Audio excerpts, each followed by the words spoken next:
Oh, yeah. Staying alive? Yeah. Yeah. Oh, always. Always that. Keep it funky, you know. Are they ready?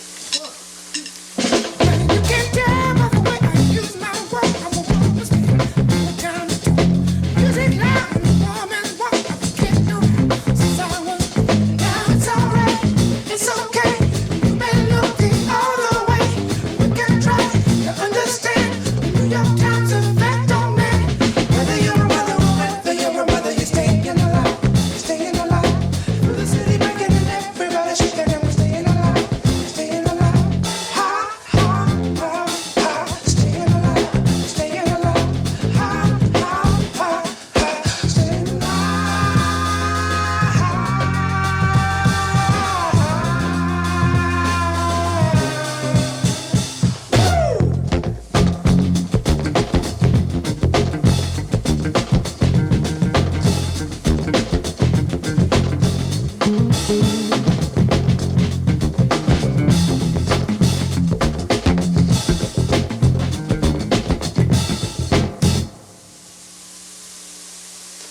The real BG. The real BG. The real BG. I always want Right here in my studio.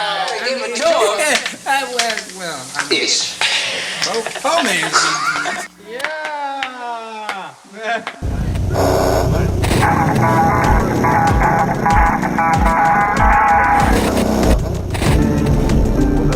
You had a front row seat to the power of police manipulation and police corruption.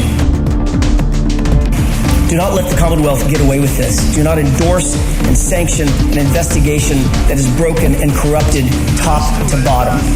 But just as importantly, do not let Michael Proctor get away with it. Find Karen Reed not guilty. Jurors, hearken your verdict as the court records it. You, upon your oath, say the defendant on 001 is not guilty and 003 not guilty. Thank you. I think we may be the only duo, lawyer and client, who has gotten back-to-back acquittals on murder charges. It's Howie Carr. Welcome to the Howie Carr Show. We are back here today in the belly of the beast, Norfolk County, and with us, it's a real pleasure to have them with us. For the first segment, we're going to be talking to Alan Jackson, Karen Reed's attorney. Karen Reed is right over in the corner. She'll be joining us a little bit later on. Alan Jackson said in June, I'll be coming back and I'll be on the show in the studio, and you're fulfilling your promise, and we really appreciate it. And we have so many questions to get to, Alan. My pleasure. I missed the mark by a few weeks, but I told you I'd be back, and it's my pleasure to be here with you. And again, I'm sure you're very happy to be back here in Norfolk County. I got to say, I love the people here. I love the food here. Norfolk, yeah, man. I still have some I'll put mixed emotions. How about that? I've got some mixed emotions about being back here. Oh, there's so many questions to ask you about. And the first thing is, we've all speculated that Karen Reed is going to file a civil lawsuit against the powers that be that have that tried to frame her. Right.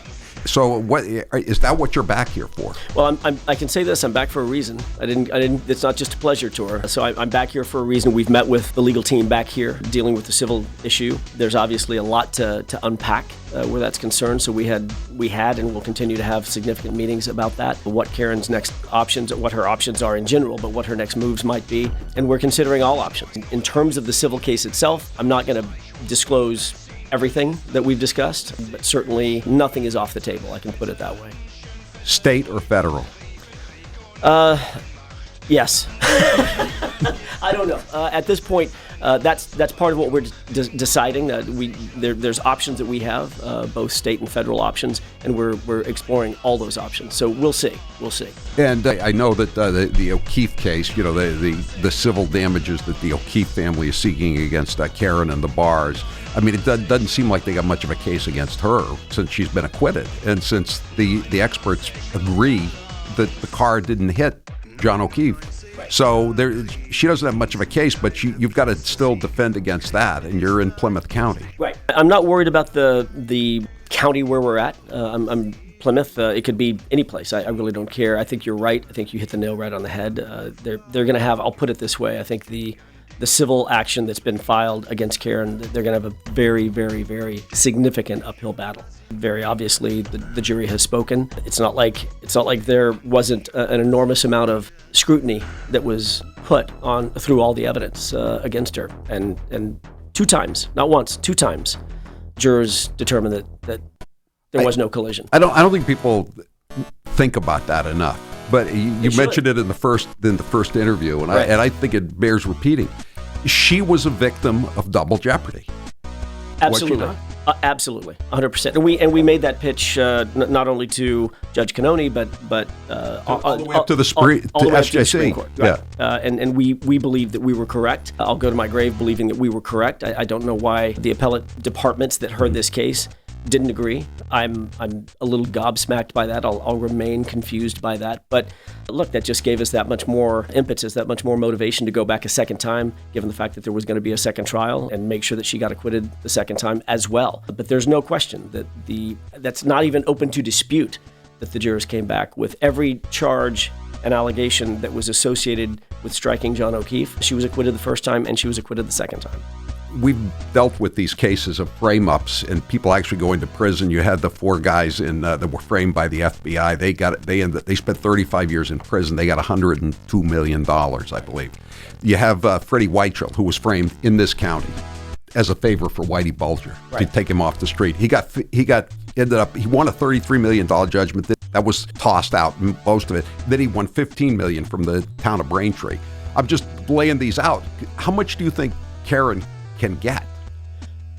The question is, how much is a life worth? How much is her reputation worth? How much is her professional reputation worth? Her professional reputation, she's lost all of that. She had to sell her house. She had to sell her car. She hasn't driven in 4 years. Her reputation has been dragged through the mud because of these allegations, and these are things that no citizen righteously should ever have to suffer. So how much is that worth? How much value, Howie, would you put on being in her shoes for 10 minutes?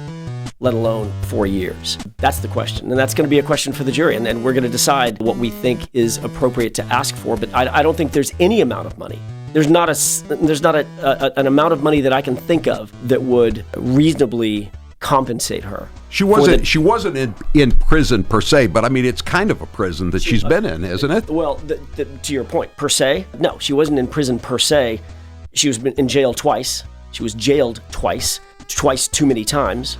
But she was in a prison of the making of the Massachusetts State Police, the Norfolk DA's office, Michael Morrissey and his henchmen. That was a prison in and of itself, and far worse and far too long than anything she should have ever had to suffer. She just simply didn't have anything to do with the death of John O'Keefe, and there's a lot of folks out there who know that. So you can sue, I believe, the state police, and Correct. You can sue individuals, but can you sue the district attorney, Michael Morrissey? That is a knottier legal question, not Knotty. That's a more difficult legal question. District attorneys, by and large, and here in Massachusetts, enjoy something called qualified immunity. So the question becomes whether or not there is a legal standard that we can overcome to actually prosecute a civil case against them. But generally, the answer is no. They enjoy an immunity, both Michael Morrissey himself, as well as his deputies or assistant DAs. That's unfortunate. It is unfortunate. It's a shame. It's a shame. I'd love the opportunity to have that discussion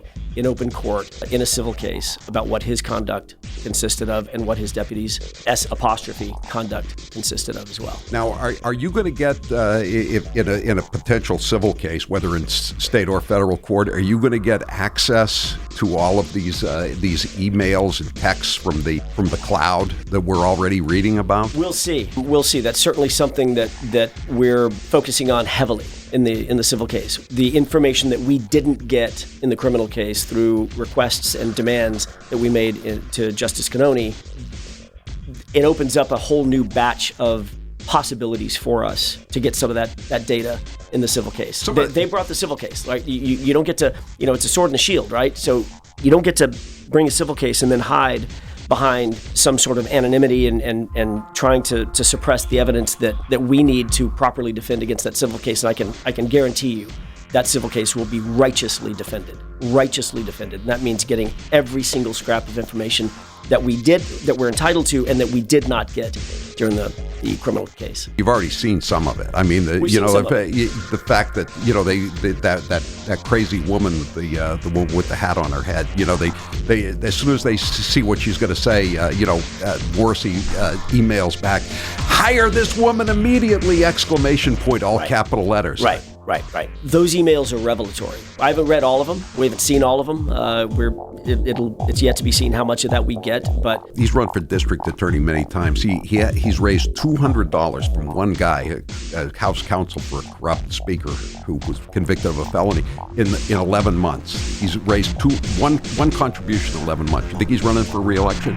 I hope not.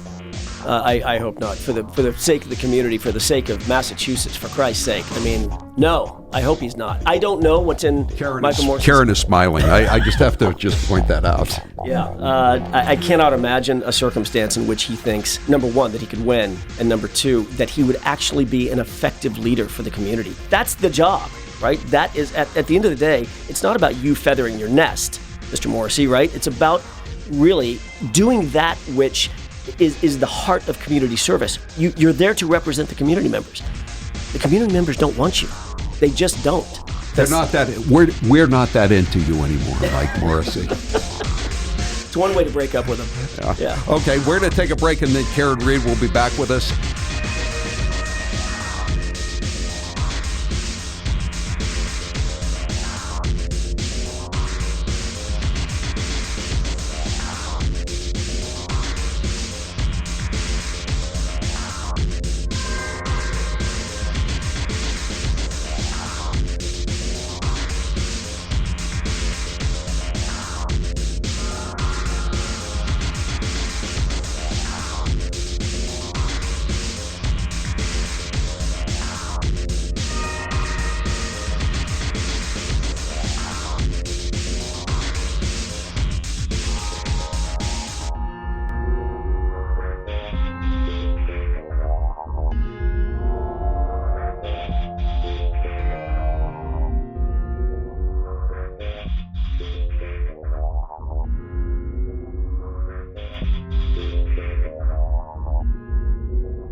Howie Carr is back.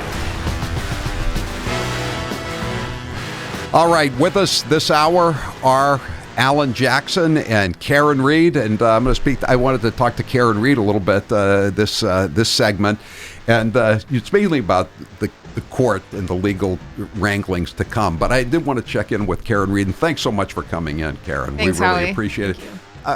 What's your post-trial life like?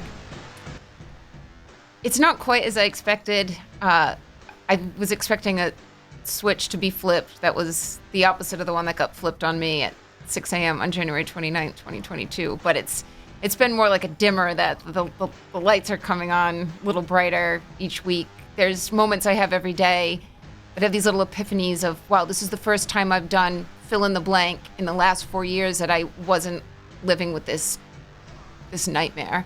Were you even allowed to leave the state? I was, yeah. Yeah, I didn't have any travel restrictions. Okay, so now, but you lost your house. You had to sell your house. Yeah, I sold my house between the two trials. I was scraping to afford one trial, and that was with the help of my attorneys to just piece this defense together. But then to face it a second time, I was not financially prepared at all. So I knew I was hanging on to my house, but after the first trial, I realized I just can't. So, I mean, you realize when you have to sacrifice to make something happen, to fight for your life, you pull every lever you can. I'm like, I'm going to take to couch surfing. I can't sit on this asset anymore.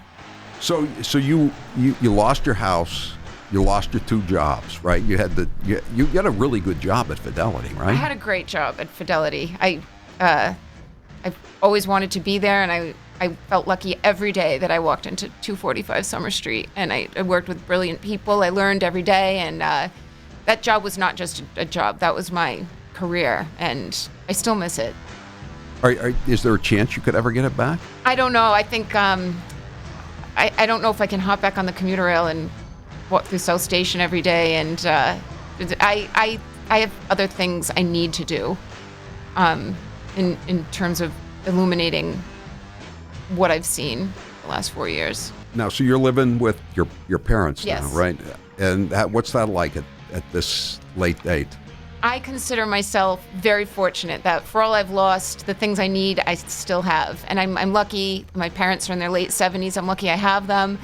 They're smart. They're nurturing and funny. And we watch movies together. We've traveled. We've taken a few trips, the three of us together. And I prayed during this ordeal that you can take away, God, whatever needs to be taken away, but let my parents be here on the other side, even for one day. Can I have one day with my parents after an acquittal? And I've had a summer, and we make the most of it. We're gonna see them for dinner after this, and I love seeing them every day.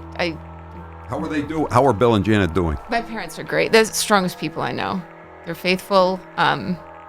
They're strong, and they have good sense of humor. You got all your other family. You got your brother, and you got your cousin Kelly. I've got friends and family and new people that I have come into my life. A lot of support around me at all times.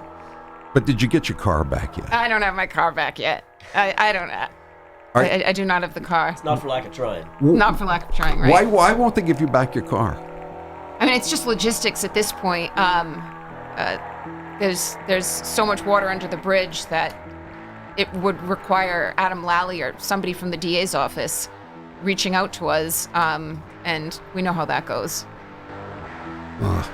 So I got to ask you. I read yesterday that they've Elizabeth Banks is going to play you in the movie, and I said, is this the same movie that you sold the rights to? What's the story? You know what, Howie? I probably read that the same time you did, give or take a couple minutes. I have nothing to do with that. It's not authorized by me in any way. There is a more to this story. I won't say another side. I think that the public at large knows this story. They know the truth, but there's a lot more to it than what I think Elizabeth Banks knows at this point. But I've never spoken to her. So this is not the authorized. I have not blessed this. No. Okay. Well, let me ask you this: if it's not too catty a question, she's 52 years old. You're 45. I mean, how do you feel about her, an older woman, playing you? Well, this happened. This nightmare started when I was 42. So she'd be playing someone 10 years younger, which I'm not an ageist in any way, but I would like to see this if it were to come to life on a big screen or on a small screen. I'd love for supporters of mine and people who believe in the truth of this to know more than what Elizabeth Banks knows.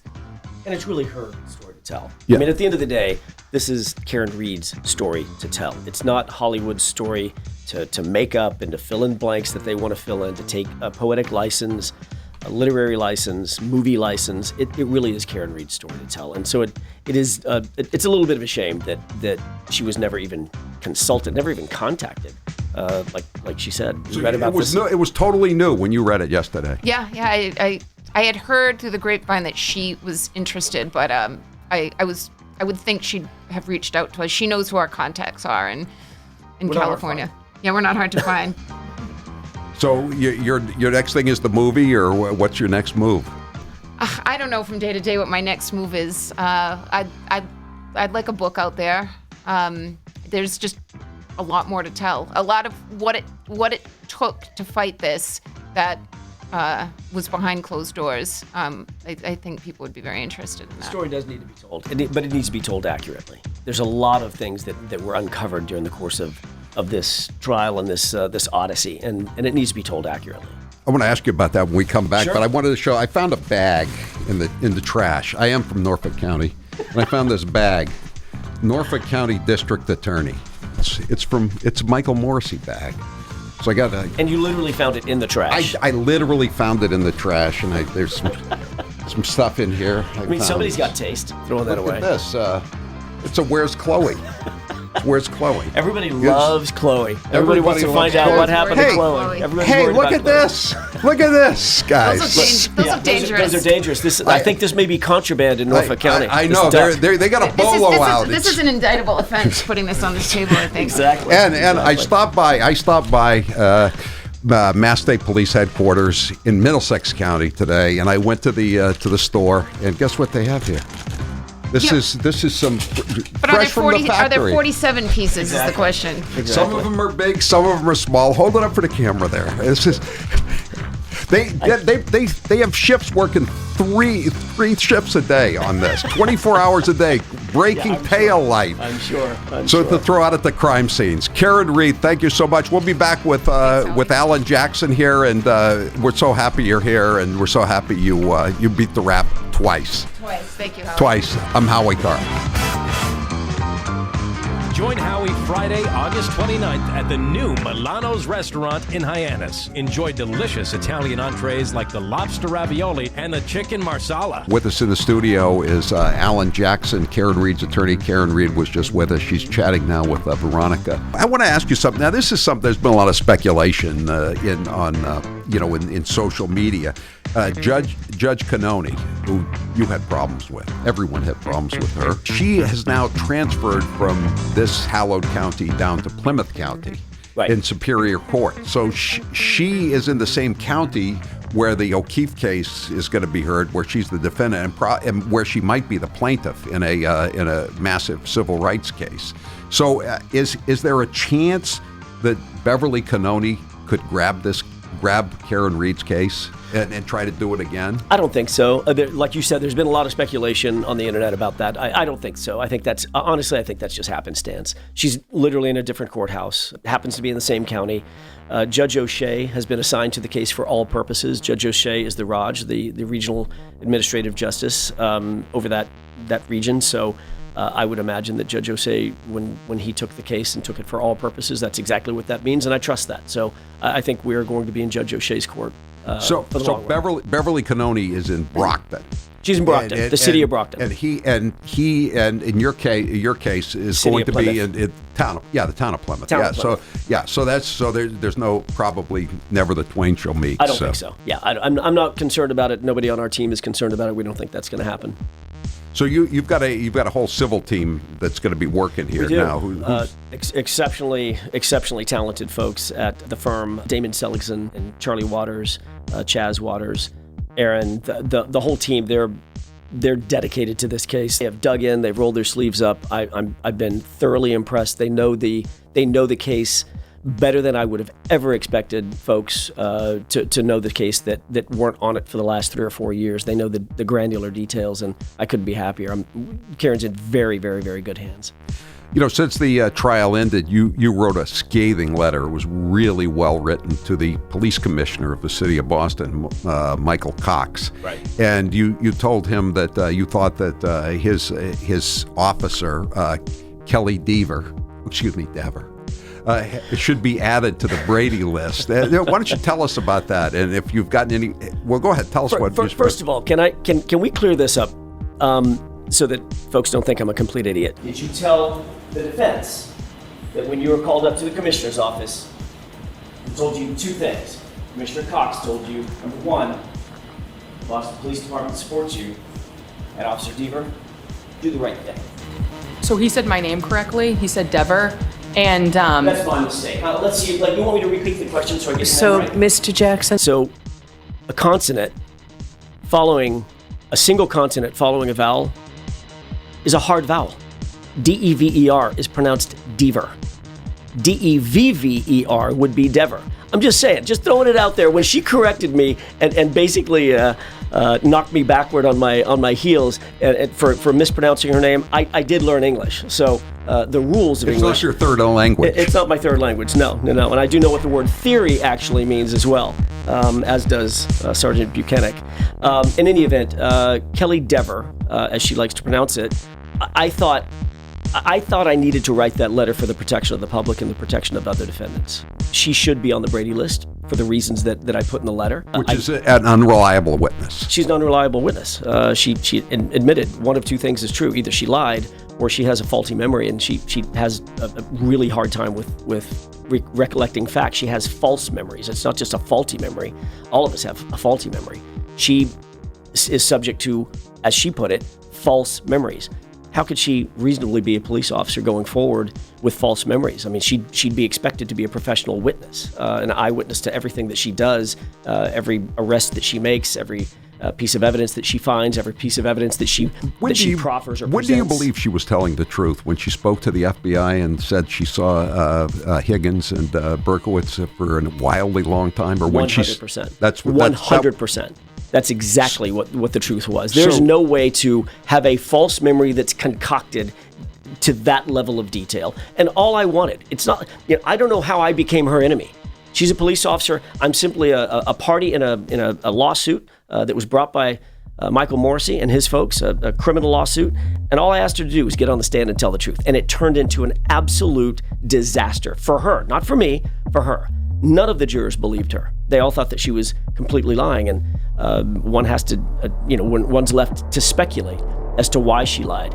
When you couple that, why would you speculate? Well, she when lied? you couple that with the fact that she was called up to the commissioner's office, Commissioner Cox's office, why is a rookie cop with 8 months on the job at the time at Boston Police Department called up to the commissioner's office? She probably should not have even met the commissioner for the next 5, 6, 8 years of her career. There was no reason for that to happen. Then when she starts playing loose and fast and loose with the facts about that meeting, then you couple that with Commissioner Cox acting like he's never even heard her name. I think he said, "I've never said the words Karen Reed. Those words have never been in a sentence." How could that how could that possibly be? At the end of the day, John O'Keefe was one of his officers. This is one of the highest profile cases where he lost an officer on the lawn of who? Another one of his officers. And the person accused and blamed for that happens to be named Karen Reed. And his answer is, "I've never said those words. I don't know who Karen Reed is. I've never said a sentence with the name Karen Reed in it." And then you have Kelly Dver, who happens to get a subpoena from the defense. And before she's able to testify, she ends up in his office. None of that passes the smell test. None of it. And then he said at the end of his interview, Commissioner Cox, he said, that case is closed. I didn't know that case was closed. It's far from closed. It's far from closed in my mind. There's no one has been convicted of killing a Boston police officer. John O'Keefe's killer or killers have yet to be brought to justice. Will they ever be? I fear that given the circumstances of what I've seen here with the Boston Police Department, the Canton Police Department, the MSP, and the powers that be in prosecutorial positions, I fear that is never going to happen. It's just not going to happen. They have no motivation. They have no urgency. They would rather sit back on their heels and say, "Well, the jury got it wrong. She did it," and it's just not true. Or chase rubber duckies. Or chase rubber ducks and make people's lives miserable. It's a shame. It's shameful. A texter, can you ask Alan why he thinks John was murdered in the garage? I've gone through in great detail what I think the theory of the case is. It's in my very lengthy closing argument. I don't want to speculate any further than what the facts show, and the facts indicate what I argued in 2 trials. So I'm going to leave it at that. I don't think this is the forum to discuss that. I think there will be another forum to discuss that, and I'll allow myself the room to discuss it then. We're not finished with the court system, and the court system is going to allow me another opportunity and another platform, and allow Karen another platform to get the truth out, and we damn well intend to do it. That's in the civil case? Correct. Wherever it is. Wherever it is. Now, I know you'll mainly be going after the state police, but don't put words in my mouth, Howie. I didn't come here to be made sport of. But how about some of the individuals that are involved? Like, we can run. You know the laundry list. I do. You know it better than me. I do. I know the list that you're thinking of, and let me run down the list. Michael Proctor. So I'm going to repeat this constantly. Nothing's off the table, and no one's off the table. Yuri Buchan. Nothing's off the table. So they might be lawyering up even further than they're already lawyered up. We'll see. We'll see how many lawyers it takes to defend against the righteous truth. How about Brian Higgins? This is a guy who took his cell phone to the FBI kiosk in, I believe, Chelsea, and had his buddy basically cleanse the phone. An FBI buddy. An FBI buddy. Using FBI resources, by the way. Think about that. Why didn't you call? That FBI agent? We thought about it. It is an incredibly difficult task to run through. It's a labyrinthine process to subpoena a federal agent.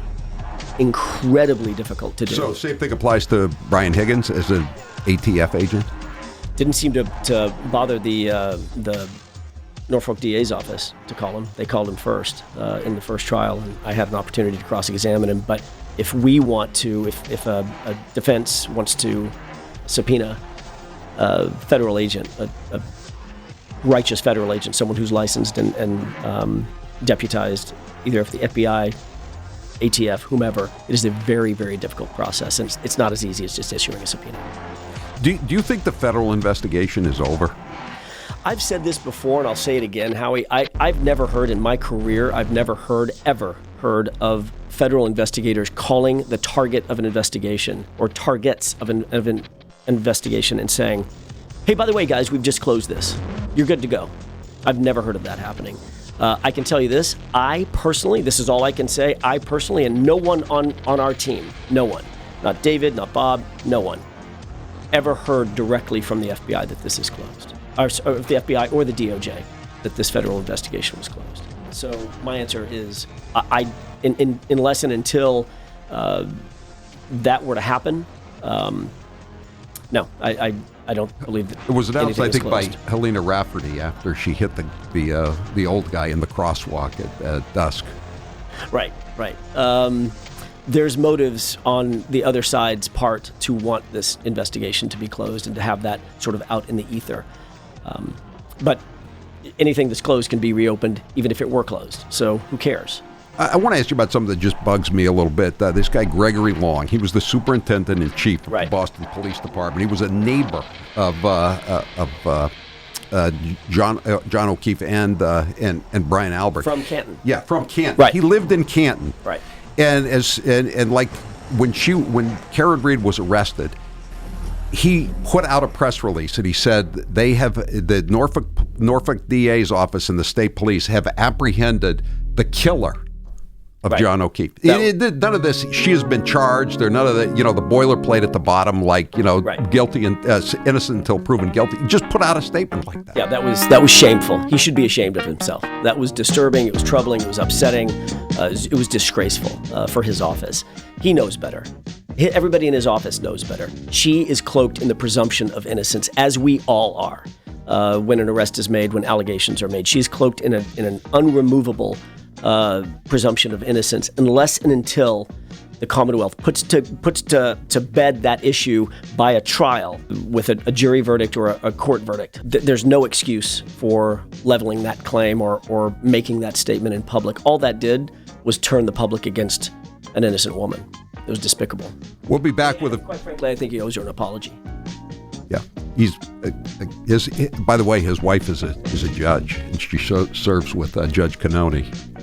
I did not know that. It's the hacker ram, as we say in Norfolk County. We'll be right back with a few final thoughts from Alan Jackson. I'm Howie Carr.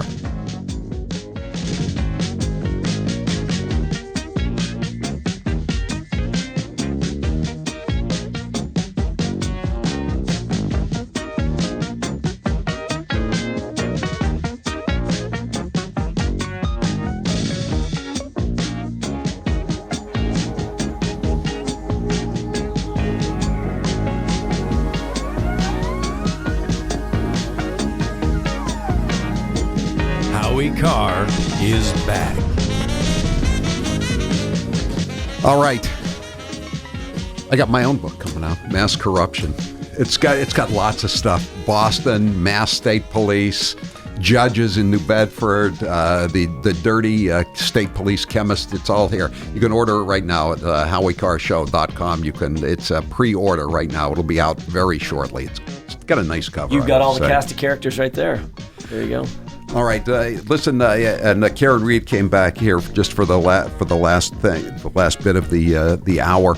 And Karen, would you like to say anything to anybody as we leave here? And because you're probably not going to be doing that more interviews for a while. What do you want to say?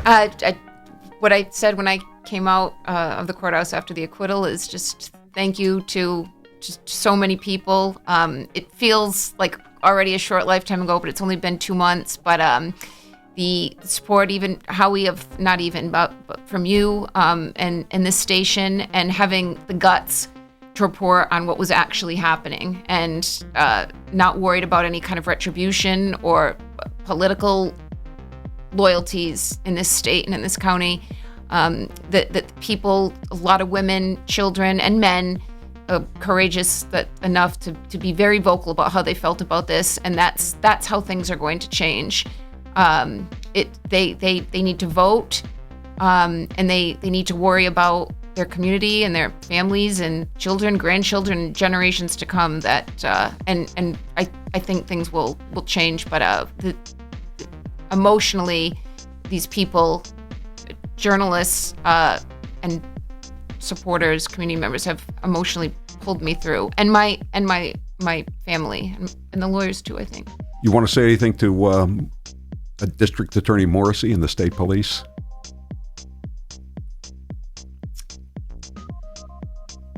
You lost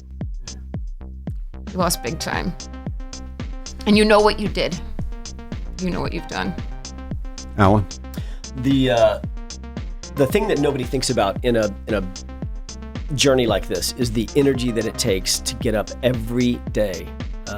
What she's had to go through every day from that day in January, when she was arrested early February, until this day. Every single day she has to get up and have the spine, there's the intestinal fortitude to get up and fight a fight. It is incredibly taxing, right? Nobody's feeling sorry for us. We don't ask anybody to feel sorry for us. It takes energy, it takes gumption, it takes focus, it takes drive. We would not have had that drive and that energy and that focus and that determination had it not been for the support of the community members. We were able to do what we did. We were able to fight the fight that needed to be fought because of the community members, as well as folks like you, making sure that the community was invested in what was actually happening, that they had the right information, that they had a place that they could go to get the correct information, because misinformation was running afoot. Let me just ask you about that Channel 4 story. They Channel 4 reported, I think the day after, that the cops had ring camera Correct. Video. Right.